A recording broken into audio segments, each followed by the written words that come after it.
everyone, and welcome to today's episode of Attachment Theory in Action podcast. I have a wonderful guest joining me today who's going to be sharing a lot about her own lived experiences and how those have shaped her adult life and her adult relationships with her children. Um, I do want to preface this episode and let you know that there are conversations surrounding pregnancy loss and suicide. And so if that's a topic that is triggering for you, I just want to make sure that you're aware of that. Today's guest is Suzanne Summers. Suzanne is a married mother of four. She's a practicing nurse practitioner at a local hospital. She authors a blog which outlines her mental health journey from her childhood abuse. Suzanne recently published her first book, Alice Needs a Hug. Suzanne's mission is to guide the adults of the world in their own mental health journeys so they can be the best for the next generations. Suzanne believes that our children deserve the best from us. Well, hi, Suzanne. Welcome to the podcast. Hi, Kirsty. Thank you for having me.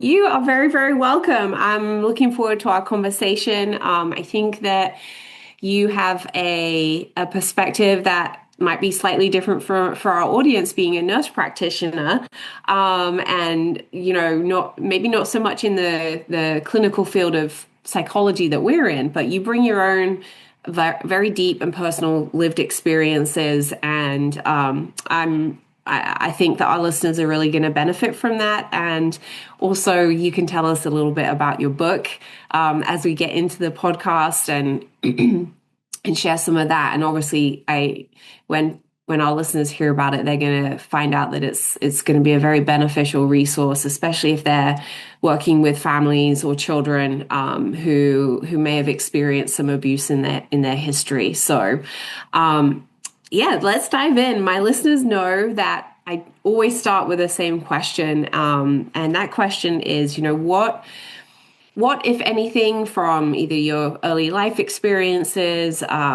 your upbringing, or even in your early career has kind of led you into what you're doing today and maybe led you to write in your book? Tell us a bit about your story. Yeah. So when I was a child, I was sexually abused. I did not know this when it was happening. It was something that I came to know as a teenager.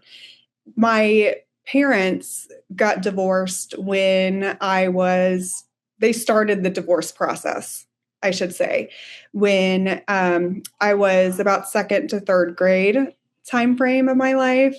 And there were just many years of kind of back and forth with them. And so by the time I was a teenager, I started to have memories of some abuse in my life.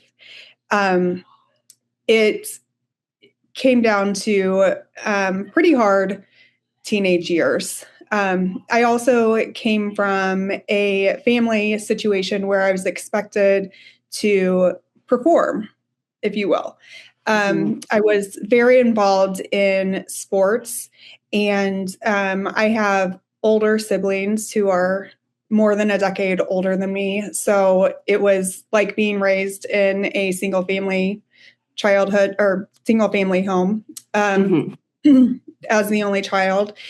And for being at that time, the late 90s, it was a time in the world where children were expected to grow up and go to college. And this was also very much expected of me. So I was expected to make good grades and go to college. So I participated in sports. I made good grades. And also I was dealing with the repercussions of finding out that I had been molested by a family member in the background, and I was not talking to teachers or anyone outside of the family about this. And my own family didn't know how to handle the situation. they put me in therapy, but also, again, this was in the late 90s. So therapy was, it was helpful, but not very helpful. Mm-hmm. I remember going into one therapist's office and being told that they were surprised I was not a drug addicted prostitute living on the streets. That was very much not a helpful thing to be told. And so this was something that I was just living with. It felt like very much on my own. And so it also felt like I was living a double life my high school years. Because if anyone who knew me outside of my family who knew what was going on had no idea that this had happened. And I felt very much alone with what I was living with. So I was a 15-year-old girl who was very rebellious at the time, and I had strict rules in the household, and I felt very restricted. So I had friends that rebelled. I started smoking. I drank quite a bit. I was exposed to marijuana and high risk behaviors. And eventually I found my way to a bottle of Tylenol late one night. I remember counting 32 pills in this bottle, and I took them all because I just didn't want to feel the way that I was feeling anymore. I did not tell anyone what I had done. I was just physically ill for a couple of days. Knowing what I know now as a nurse practitioner and having worked most of my career in the ICU, I should have gone into liver failure. I don't know why my life was spared, but it was. And I didn't, because I got away with it once, I did it again. There was a bottle that was replenished, so I knew that I could get away with taking about 32 pills. So I did it again. The second time I did it, though, I phoned a friend, and when that friend threatened to call my mom and tell her, I immediately backtracked and said that, no, I didn't actually take these pills. And then she said that she wouldn't call my mom. So the friend had said that she would not call, so I just went to bed. And again, I was physically ill for a couple of days, but beyond that, there were no further repercussions. And so I just went along with life the way that I did. There were little things that I did around my home to rebel. I took family photos and cut this family member out of the family photos and just placed the family photos back where they were, just without his face there. But Christmas would come around and we would go along as normal because nobody knew what we were supposed to do or how things were supposed to be handled. And that's just kind of how things went on. My senior year of high school, I ended up in a relationship as a 17-year-old with now I can't remember the exact age. I can't remember if he was 26 or 28, but it doesn't matter how old he was. It was very inappropriate relationship. I was all set after graduation to go to North Carolina to go to college. And the day before moving to college, I found out that I was pregnant. We had made the decision that I would go off to college. And when I came back for fall break, we would have an abortion.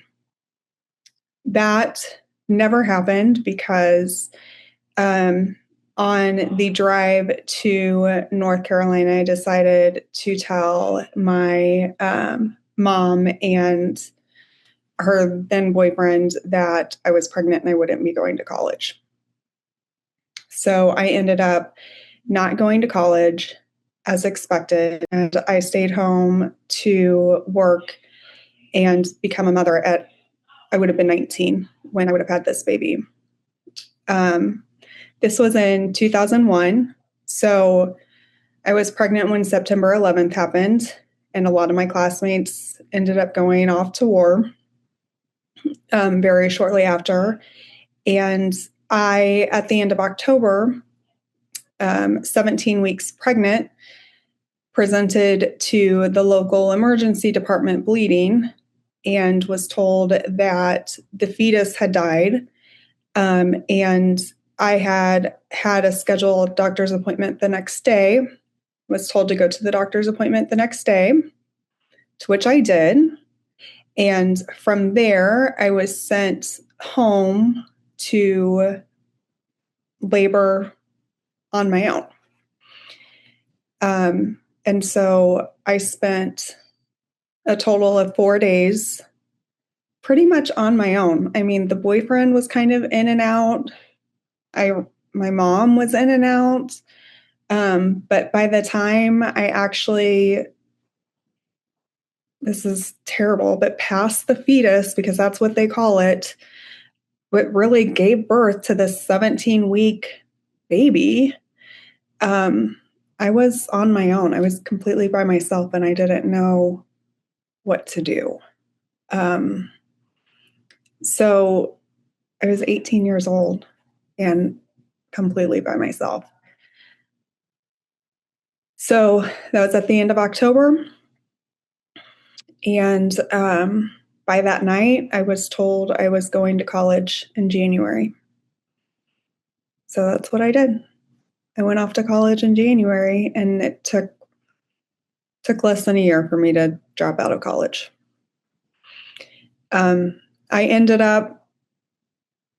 eventually ended up having a child, growing up, going to school, becoming a nurse practitioner.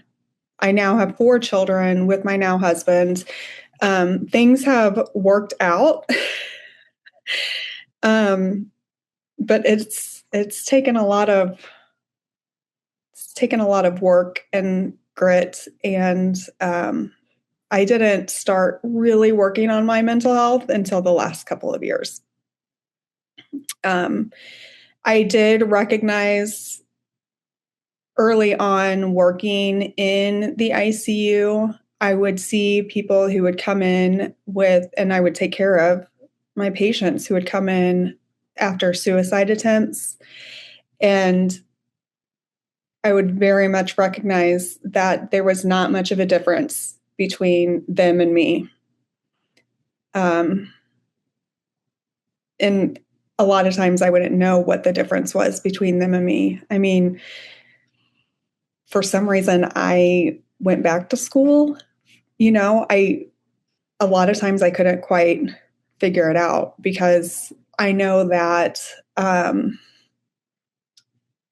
people who have problems with drugs, people who have problems with alcohol, I've done enough schooling to know that it usually stems from some kind of trauma or some kind of terrible family life. Why was I saved? Why did my life end up making a difference? And that's always been a question that I still don't have an answer to. I haven't always been the best mom. I've been we have 2 older children and 2 younger children. There's a 6-year gap between the 2 older and the 2 younger.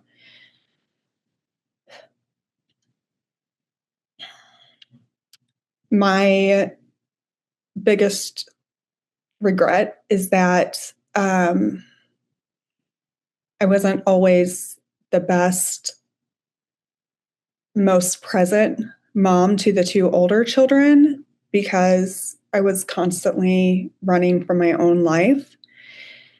I made sure to put certain things in practice so that things wouldn't happen to them that had happened to me. I made sure they had a very present father in their life, and that they always went home instead of to a babysitter.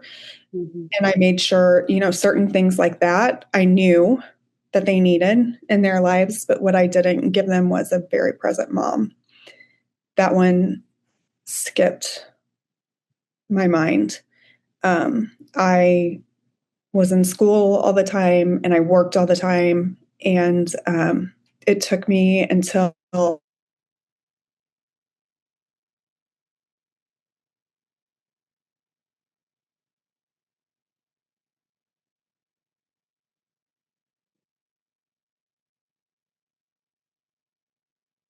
I had my own really understand.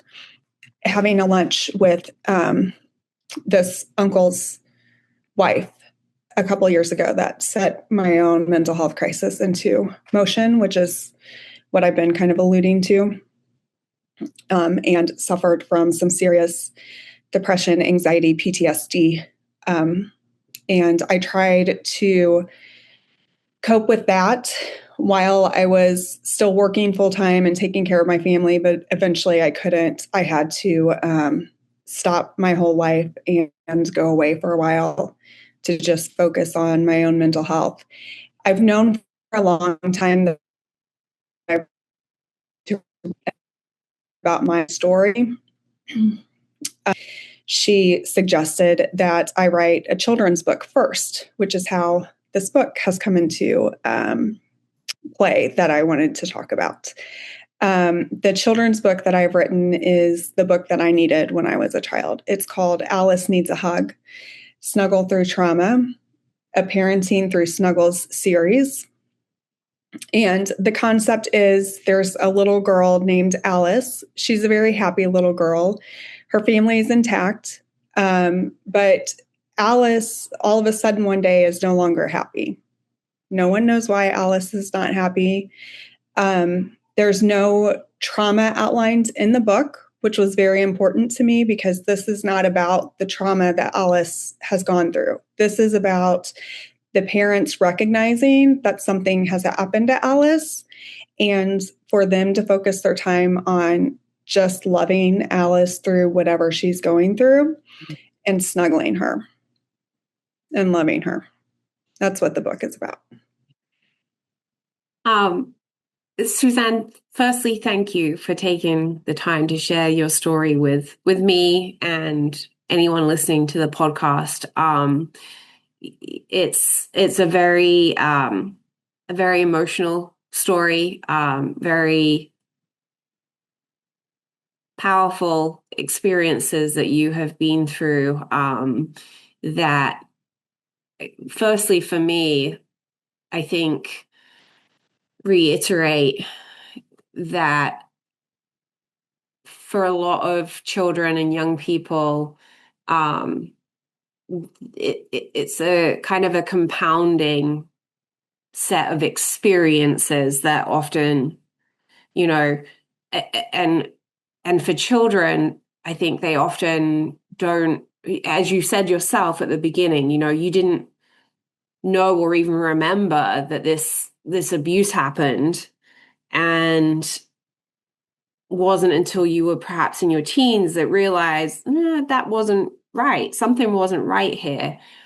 And I think a lot of children have those similar experiences that, whether it's abuse or it's a divorce or it's parents that are, you mentioned going kind of from one parent to the other, like this back and forth, or even back and forth between the parents, that children don't have the intellectual capacity yet to understand that all of these things amount to something, and can create a lot of challenges for them. and just kind of think, oh, well, this is sometimes even normalizing, like, okay, but this must happen in every family, or this happens to all the other kids that I know. Um, so I think that your experience really highlights that. Um, and for me, highlights that we always talk about trauma being very subjective, that everyone's experience is so individualized based on the different factors that happen when the trauma occurred, what happens after the trauma occurred, who was there for you through it, during, after. Um, there's so much to your experiences to really unpack. But I feel that the common thread throughout is maybe this feeling of isolation, that you don't have what we would say in attachment field, a secure base to go to. There was never a secure base, never somebody who said and communicated and conveyed that I see you, I see that something's wrong, I'm here for you, whatever it is, good, bad, and ugly. There was no secure base. Would you agree with that? Does that seem accurate? Yeah, I agree with that. And not, I want to clarify too, we talk about this a lot on the podcast, that not necessarily through maliciousness, the abuse, yes, but your parents, not necessarily because they were trying to do something wrong. It was, we just are doing the best that we can with what we have.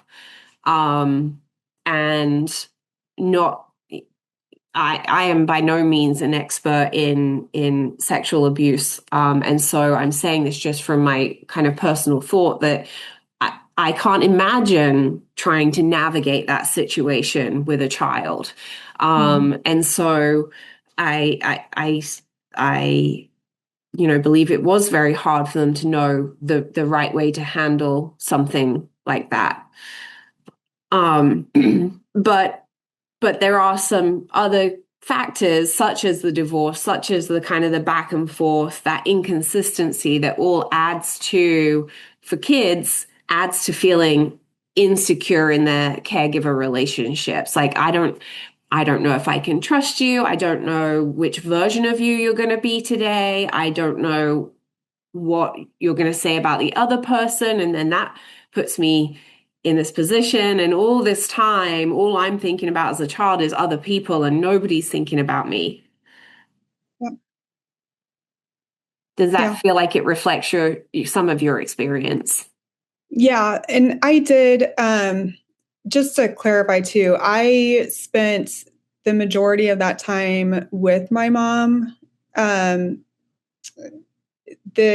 dad was, I mean, he was around, but it wasn't like a 50-50 custody agreement situation by any stretch of the imagination.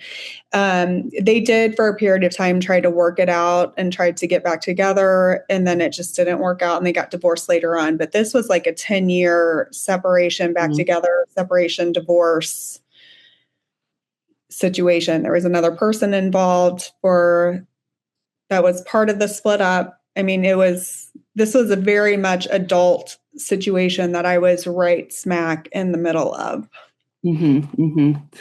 Um, so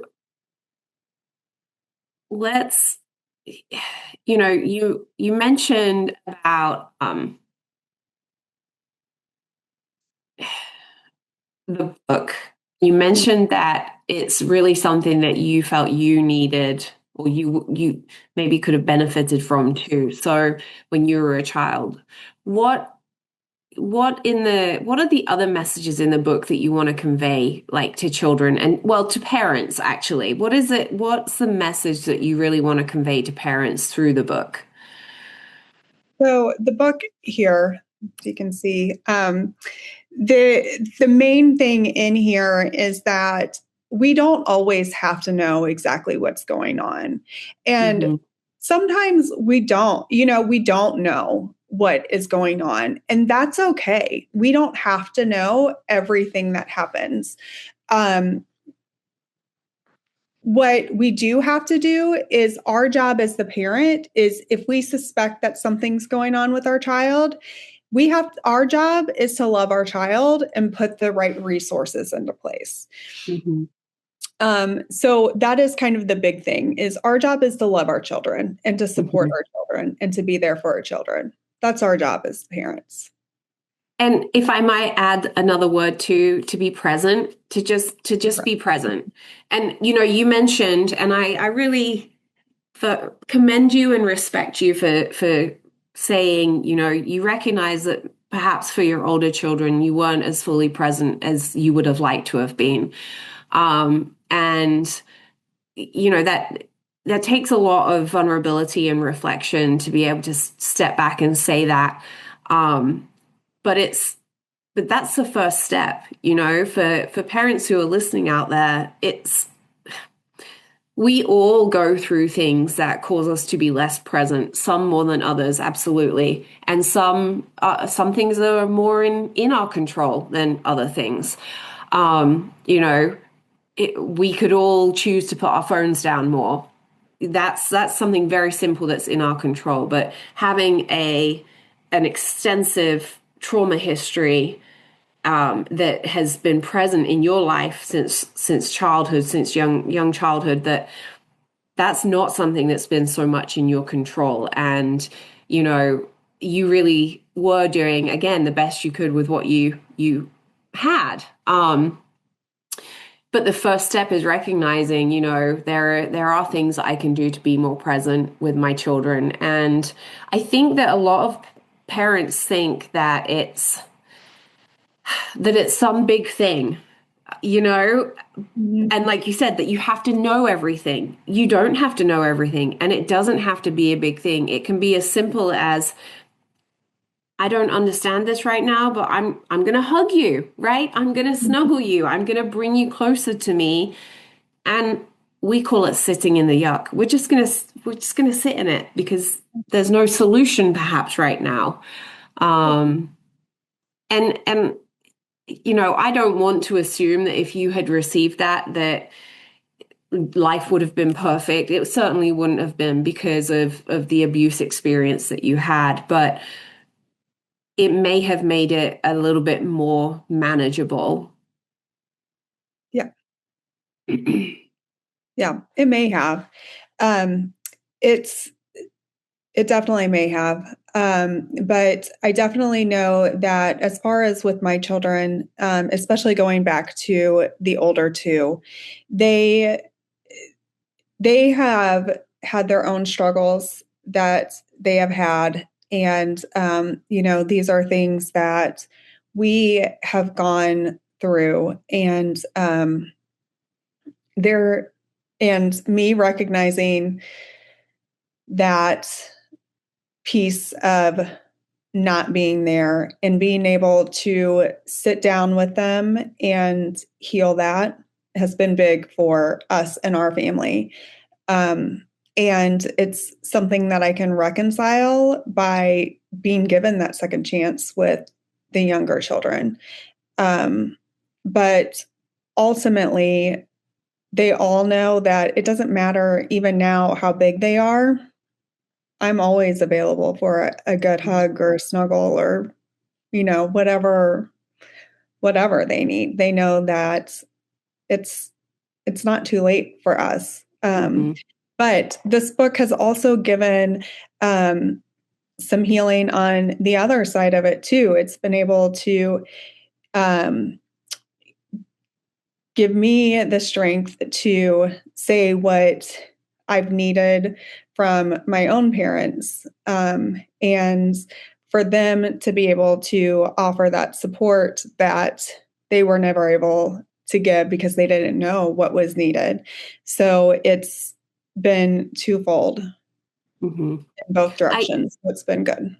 We talk a lot about kind of the words that we use are rupture and repair when we're talking about this in the attachment field. And um, you're talking about a very, very large rupture and a very, very long time to repair, but the repair is happening.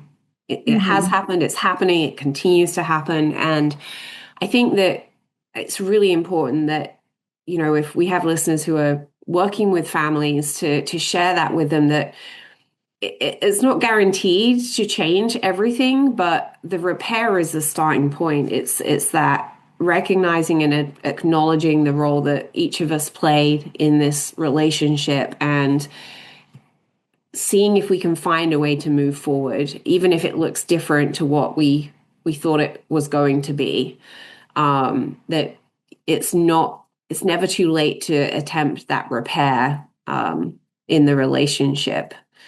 You mentioned about not kind of running away from things, working a lot, managing the daily to-dos and making sure that your children were safe.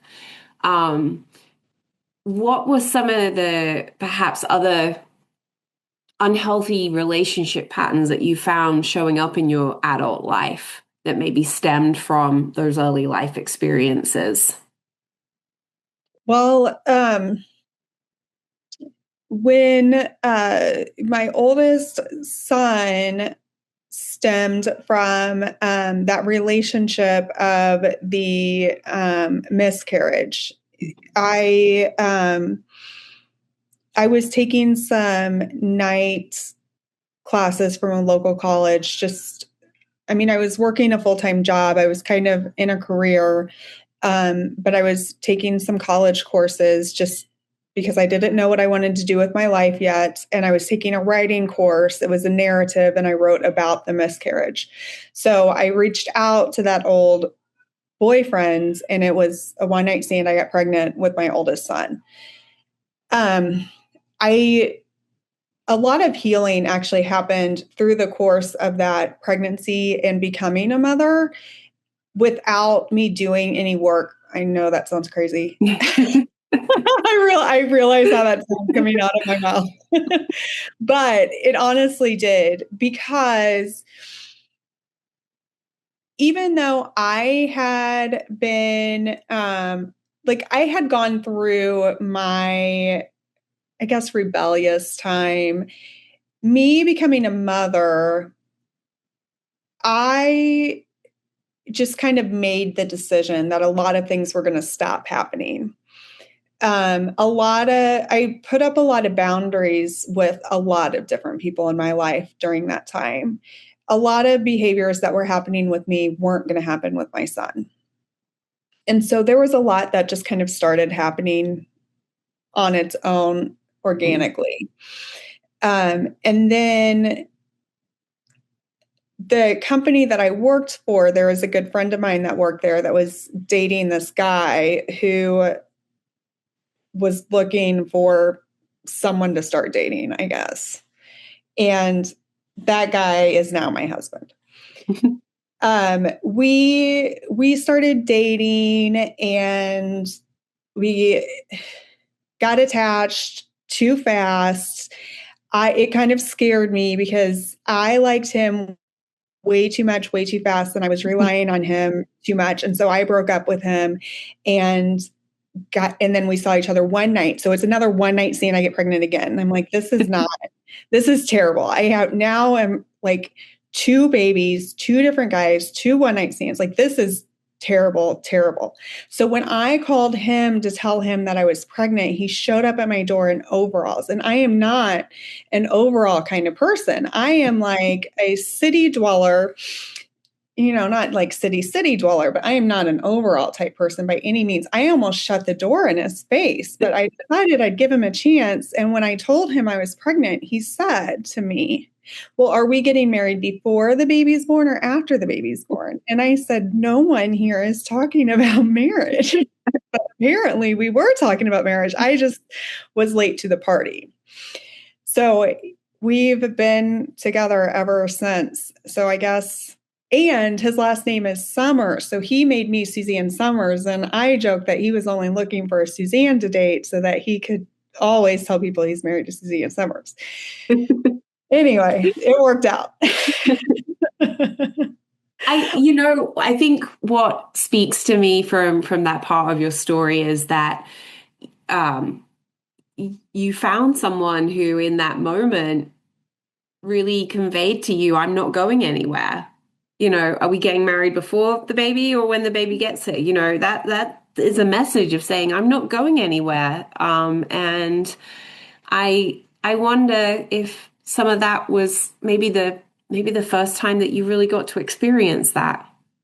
I know, but Kirsty, I shortly after we got together was when I was pregnant with my first child when I decided I wanted to be a nurse. And it was honestly on a whim. A friend of mine said, "Oh, nurse anesthetists make a lot of money." So I started doing research. I'm like, well, I need to be a nurse so I can make money to support this family. And then when he and I were together, I kept talking about it. He's like, well, "What do you know about being a nurse? Like, do you even like blood? Do you even like hospitals?" Like, he's like, you're going to uproot our entire lives so you can be a nurse to do something you don't know anything about." And I'm like, "Yep, that's what we're going to do." And he's like, "You're out of your mind." So this is a whole argument we had my entire pregnancy. Like, we barely know each other. I'm going to uproot our entire lives so I can become a nurse. Okay. Hmm. So this was also, I'm in, um, you know, our growing psychology course or psychology through the childhood or through life or whatever class it is right before we get married. And I start panicking because if anything, if any two people should have not gotten married, because statistically we shouldn't have worked out, it should have been us. My grandma was divorced. My parents were divorced. He was already divorced. His dad had been married 7 times. He had been like on drugs. It statistically, we should have not. We already had a kid. We already lived together. Like, all the reasons we should have not gotten married. We should have never got married. It should have never worked out. So I panicked. I said, "I don't even know why we're getting married. This is never going to work. Statistically, we're doomed." And he's like, "I don't even know what you're talking about." I said, "Well, just trust me. We have about a 1% chance of this whole thing working." But it worked. We're still happily together. Thrilled to be together.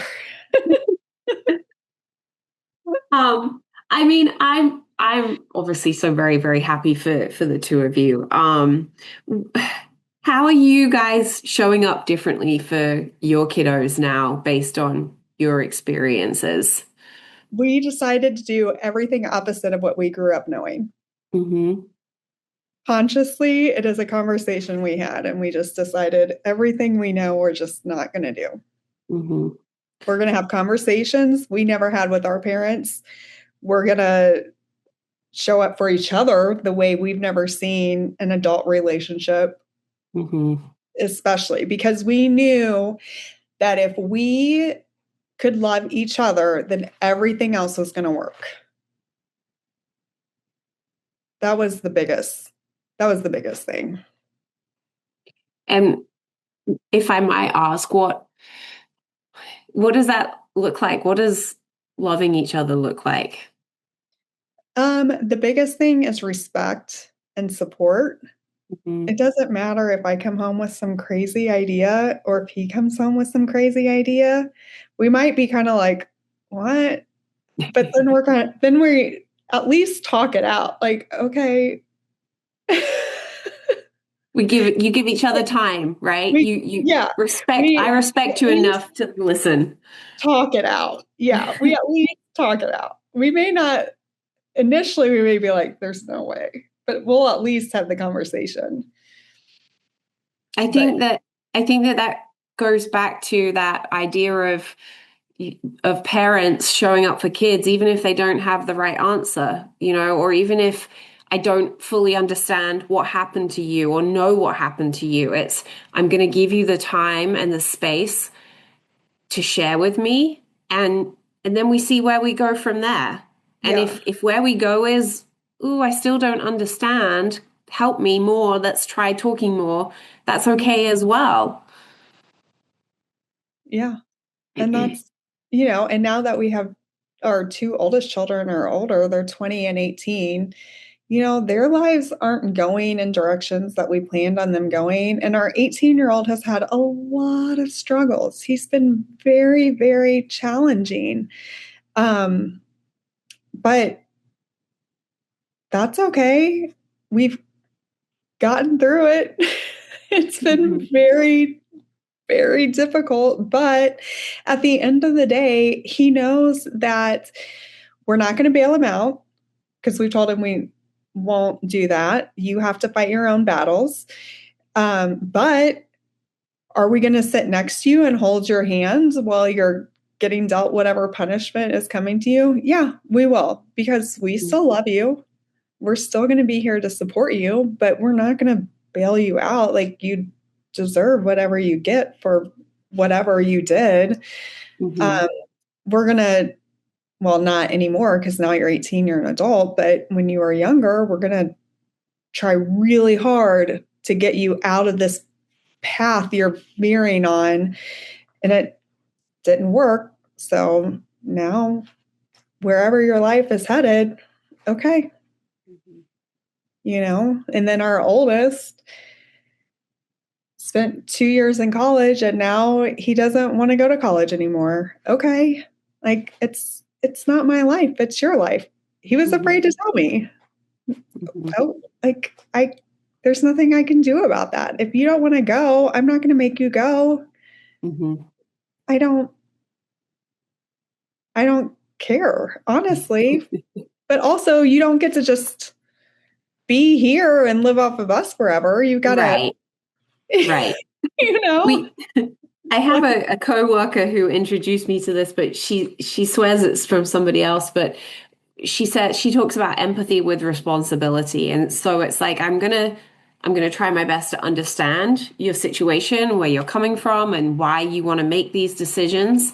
But I'm also going to try and help you stay responsible through it. So yeah, if you don't want to go to college, all right, let's talk it through. Let's discuss it. And then how are you gonna continue on your life path, right? Because staying here is not ideal for you to have a life Right. like that. It's not ideal for us. Right. And again, it just comes back to that. To me, that is building that foundation of a secure attachment relationship, because you are open with the child, you are empathic, but you're also holding that accountability piece. I love you unconditionally, and I'm going to help you be successful. And if that means, being firmer or setting more structure or setting more limits, then that's what I need to do to help you be successful. And it's not even just about me and him, it's about the younger kids too. Like, I don't want them Mhm. to see you just being here and living off of us. They need to see that, like, oh, well, we don't just get to do that either. Mhm. Well, and if he were to go out and have his own children one day, you want him to be able to raise his children in a way Yes. that's healthy and happy for them.